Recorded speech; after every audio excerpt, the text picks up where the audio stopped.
విరాట్ కోహ్లీ ఒక ప్రస్థానం. ఎంతమందికి తెలుసు, ఢిల్లీ కుర్రాడు ప్రపంచ క్రికెట్ను ఏలుతాడని? విరాట్ కోహ్లీ ప్రయాణం ఒక స్ఫూర్తిదాయకం.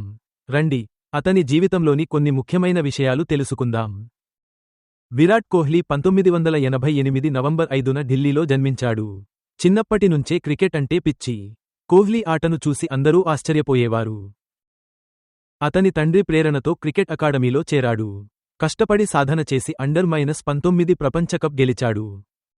2008లో శ్రీలంకతో జరిగిన మ్యాచ్ ద్వారా అంతర్జాతీయ క్రికెట్లోకి అడుగుపెట్టాడు. ఆ తర్వాత వెనుదిరిగి చూసింది లేదు.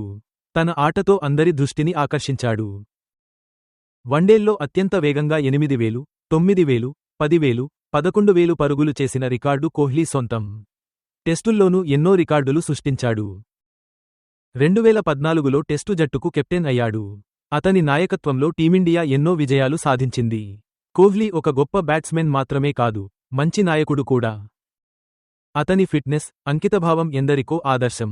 కోహ్లీ ఆటను చూసి ఎంతోమంది యువకులు క్రికెట్ వైపు ఆకర్షితులవుతున్నారు.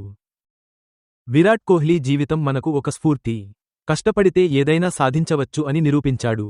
మరిన్ని క్రికెట్ విశేషాల కోసం మా ఛానల్ని సబ్స్క్రైబ్ చేయండి. ఈ వీడియోను లైక్ చేసి మీ స్నేహితులతో పంచుకోండి.